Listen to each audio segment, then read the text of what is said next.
SR Academy 1-1।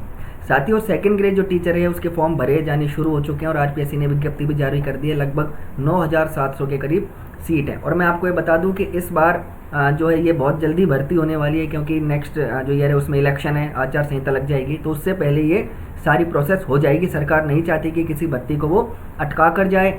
और जो बेरोजगार हैं उनके साथ कई बार धोखा हुआ है, रीट के एग्ज़ाम वगैरह लीक हुए हैं, सरकार ने उस पर काफ़ी जो कहते हैं कठोर एक्शन भी लिया है। तो वो सारी चीज़ों की वजह से आरपीएससी के लिए हमको सेकंड ग्रेड के लिए बहुत ज़्यादा समय भी नहीं मिलेगा। तो इसलिए मैं आपको जल्दी फटाफट से इसका सिलेबस बता देता हूँ कि क्या इसका अपडेटेड लेटेस्ट सिलेबस है। तो देखिए साथियों, पहला पेपर है ये। पहला पेपर सबके लिए कॉमन है, चाहे आपके पास में कोई भी विषय हो, ये सबके लिए एक जैसा ही आएगा। 200 नंबर का रहेगा और 100 इसमें क्वेश्चन होंगे। देखो यहाँ डिस्ट्रीब्यूशन मैंने बताया गया है। 80 नंबर जो है राजस्थान के इतिहास, संस्कृति, जनरल नॉलेज के होंगे। 80 नंबर के जो हैं 40 क्वेश्चन।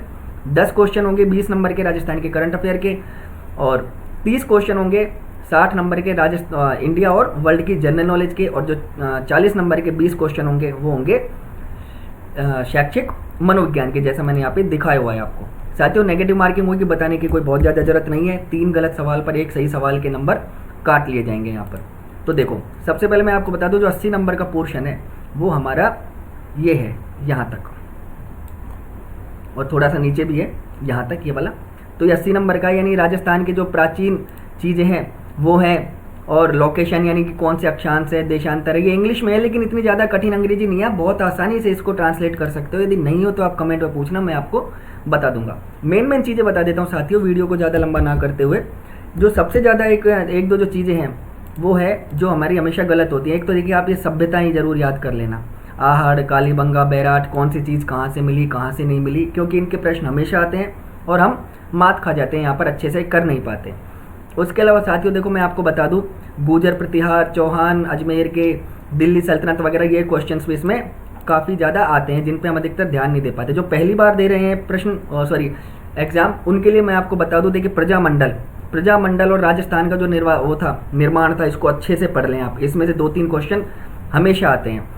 इसके बाद देखिए, मैं आपको बता दूं, एक और जो दूसरी महत्वपूर्ण चीज़ है वो ये है कि राजस्थान की जो कला, संस्कृति, मेले वगैरह, त्यौहार, ये है ना, लोक देवी, लोक देवता, संत वगैरह, इनको अच्छे से पढ़ लें आप। कौन सा मंदिर कहाँ पे, और जो 1 या 2 प्रश्न हमेशा आते हैं कि कौन सा आभूषण किस जगह पर पहना जाता है। तो राजस्थान के जो हमारे पश्चिम या दक्षिणी इलाकों में रहते हैं वो तो आराम से इनको सही तरह से कर देते हैं, लेकिन जो हमारे साथ पूर्वी इलाकों में रहते हैं, या फिर जो अलवर, जयपुर, भरतपुर इधर की तरफ रहते हैं, तो वो इसमें थोड़ा मात खा जाते हैं, क्योंकि उनको ये लैंग्वेज नहीं आती है और वो इन आभूषणों को नहीं पहचान पाते।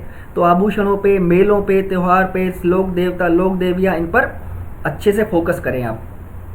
इसके अलावा देखिए, कला शैली, कौन सी शैली कहाँ की है, ये रही चित्रकला शैली।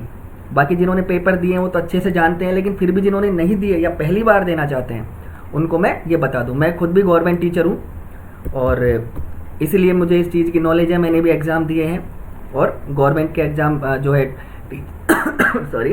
टीचर हूँ, तो मैं इन चीज़ों से वाकिफ़ हूँ, निकला हुआ हूँ और एग्ज़ाम पास किया है। चलिए, इसके अलावा देखिए साथियों, जो 20 नंबर का है वो यहाँ पे एक है करंट अफेयर राजस्थान का। इसमें आप मेनली जो स्पोर्ट्स की एक्टिविटीज़ और कौन सी नई योजना चालू हुई है, कौन सी योजना का नाम बदला है, आप इसको विशेषकर पढ़ लें। इससे पहले मैं बताना भूल गया कि देखिए, जो 80 नंबर वाला है उसी में ये है कि ऑफिस ऑफ द गवर्नर, यानी राज्यपाल, मुख्यमंत्री, इनका जो कार्यालय है क्या है, उसमें कैसे काम होते हैं, आरपीएससी में कितने सदस्य होते हैं, कितने नहीं होते हैं, मानवाधिकार के अध्यक्ष कौन है, कौन नहीं है, इस तरीके की जानकारी इसमें हमसे मांगी जाती है। इसके अलावा देखो साथियों, अब जो ये 60 नंबर का मैंने आपको बताया, भारत की और विश्व की जनरल नॉलेज, इसमें यदि मैं आपको एक चीज़ बताऊं, जो पहली बार दे रहे हैं या फिर जिन्होंने पहले भी दिया है, मुझसे ज़्यादा अनुभवी हैं, उनको पता भी होगा, लेकिन फिर भी जो मेरे दिमाग में आ रहा है मैं चाह रहा हूँ कि मैं आपको बताऊं, वो ये है कि यदि आप विश्व के में ज़्यादा ना उलझो, यानी वर्ल्ड की जीके के बारे में ज़्यादा नहीं उलझो, तो ज़्यादा है अच्छा रहेगा यहाँ पर। क्योंकि भारत की आप पढ़ लीजिए, विश्व की बहुत वास्ट है, आपका सिलेबस ही कवर नहीं होगा और आप उसमें उलझ के रह जाएंगे। तो उस चीज़ को लिमिटेड आप पढ़िए, हमें यहाँ पर इंडिया के पे ज़्यादा जोर देना है। हालांकि इंग्लिश में है ये चीज़, सारी चीज़, लेकिन फिर भी इतनी ज़्यादा टिपिकल इंग्लिश नहीं है। मैं आपको बता दूं, जो महाद्वीप, महासागर और पर्यावरण सिस्टम, यूएनओ यानी कि जो संयुक्त राष्ट्र संघ है वो क्या है, अंतर्राष्ट्रीय दुनिया में क्या क्या चल रहा है, तो ये सारी चीज़ें इसमें हैं। यदि आपको समझ में नहीं आता है तो आप कमेंट करके मुझसे पूछ लेना, इसका हिंदी वर्जन भी मैं आपको दे दूँगा, और आप चाहो तो इसका स्क्रीनशॉट ले सकते हो, जिससे आपको थोड़ा आसानी रहे। अब देखिए इंडिया के में मैं आपको बता दूं,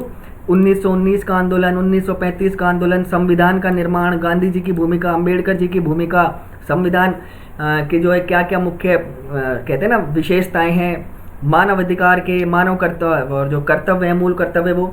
तो इनमें मैं आपको एक चीज़ बता दूं, आप एक चीज़ जो है नोट कर लो, 3-4 क्वेश्चन जो है वो अनुच्छेदों से संबंधित आते हैं कि किस अनुच्छेद के तहत क्या है, कि राष्ट्रपति का निर्वाचन किस अनुच्छेद में है, उसकी शक्तियाँ किस अनुच्छेद में है, और उसको हटाने का जो महाभियोग है वो किस अनुच्छेद के तहत है, प्रधानमंत्री का निर्वाचन किस अनुच्छेद में। तो ये 2-3 चीज़ें जो हैं इनको आप जरूर पढ़ लें, इनके प्रश्न हमेशा आते हैं और अधिकतर जो बच्चे हैं इनमें गलत कर देते हैं, चाहे वो पॉलिटिकल बैकग्राउंड से क्यों ना हो, लेकिन फिर भी इतनी ज़्यादा कन्फ्यूजिंग हो जाती है, उनको इतना कन्फ्यूजन हो जाता है कि इसको गलत कर देते हैं। मैं इंग्लिश का टीचर हूँ साथियों, बहुत जल्दी मैं इसमें इंग्लिश के जो ग्रामर है वो आपके लिए डालने वाला हूँ। और बिल्कुल शुरू से जिन साथियों को इंग्लिश में बस खाली नॉर्मल पढ़ना आता है, वो भी इससे यदि सिर्फ एक वीडियो देखना, एक को देखने के बाद ही आपको अपने अंदर अंतर नज़र आने लगेगा। मैं नहीं कहता दूसरा देखना, मैं नहीं कहता कि सब्सक्राइब करना, आपको अच्छा लगे तो करना, लेकिन जो इंग्लिश की मैं डालूँ आप प्लीज़ एक बार उसको ज़रूर देखना। अब देखिए, अब जो एक चीज़ बच गई साइकोलॉजी।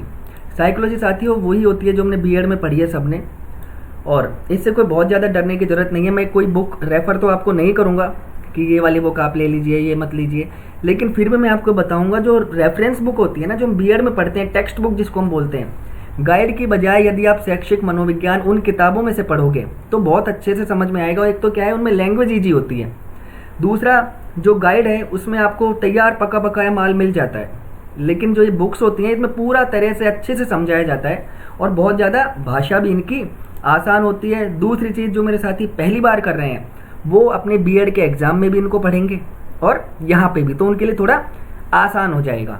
तो यदि जैसे उनको हिंदी में वो पढ़ते हैं, अधिकतर हिंदी मीडियम के साथी हैं मेरे, तो मैं आपको बता दूं, देखिए एजुकेशन साइकोलॉजी यानी कि शैक्षिक मनोविज्ञान, इसके क्या अर्थ है, स्कोप क्या है, इम्प्लीकेशंस क्या है, यानी कि इसके क्या प्रभाव हैं, इसको कैसे हम लागू करें। लर्निंग यानी कि अधिगम, अधिगम के प्रकार क्या हैं, अधिगम एक टीचर किस प्रकार से उनको लागू कर सकता है।